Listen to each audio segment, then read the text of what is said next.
Hindi, Dokman. Sumama ka kay Yusin. Lumayo na kayo at mabuhay. Ang iyong ama na kinalikuran ka. Ang iyong ina at kapatid na hindi ka pinangalagaan. Kalimutan mo na kaming lahat. Mabuhay ka ng mapayapa. Mabuhay ka ng masaya.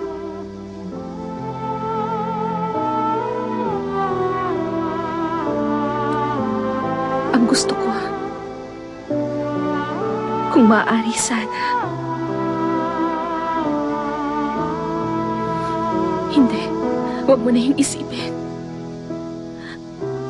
Maging masaya kayo sa piling ng isa't isa at ng iyong mga anak. Gawin mo yun. Gawin mo. Tahakin mo ang ganong buhay.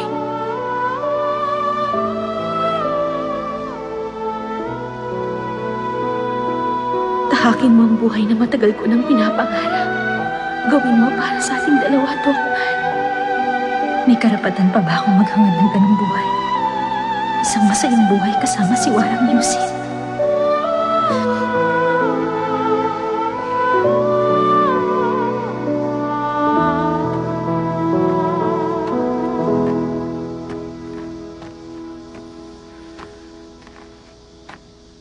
Warang Aljan.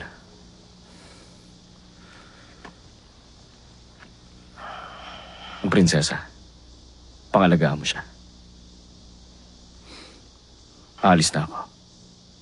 Kasama ko si Dokman.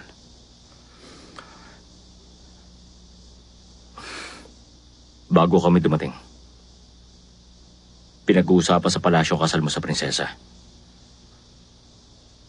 Kaya ano sinabi mo aalis ka na? Hindi na pinaalam yun sa'yo ng prinsesa. Huwag ka na umalis. Alalahanin mo kalagayan niya. Ang damdamin niya. Kaya pala nagawa yun ng ama ko. Nakipagkasundo siya kay Ministro Ulche. Ang buhay ni Dokman, kapalit ng kasal sa prinsesa. Kahit ipinagkasundo lang kayo makasal ng ibang tao, alam mo kung ano damdamin para sa'yo ng prinsesa. Alam ko nga. At alam ko nasasaktan siya. Ganun pa man, hindi ko kayang turuan ng puso kong umibig sa iba.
Ay, saan kaya nagsuot ang mga yun?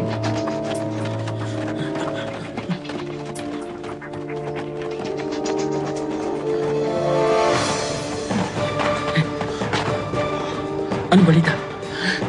Nakakalat na sila. Ganon din sa kabila. Ang dami nila. Doon tayo dumaan.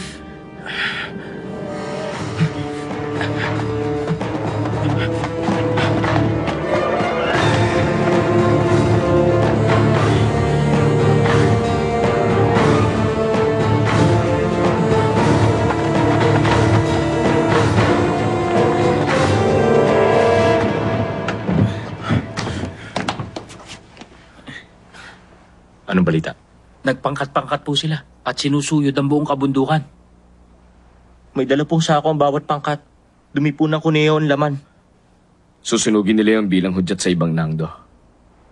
Tinanong niyo si Bidam kung saan nandaan. Opo.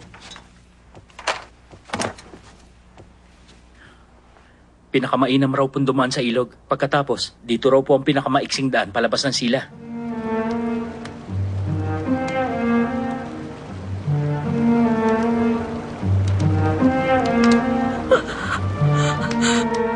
Kamahalan, nanaginip ako ng masama.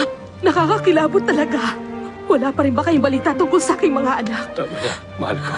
Yung panaginip, alam kong may nangyari sa kanilang masama. Dito ka lang. Meron akong kailangan sabihin sa'yo. Pagbalik ko sa sabihin. Nangako, ate. Paano ko sa maililig na sabihin mo? Kalimutan niyo na ang sila at si Michelle. Lumayo kayo. Pilitin niyong mabuhay bilang pangkaraniwang mag-asawa. Ipangako mo sa akin, Yussi.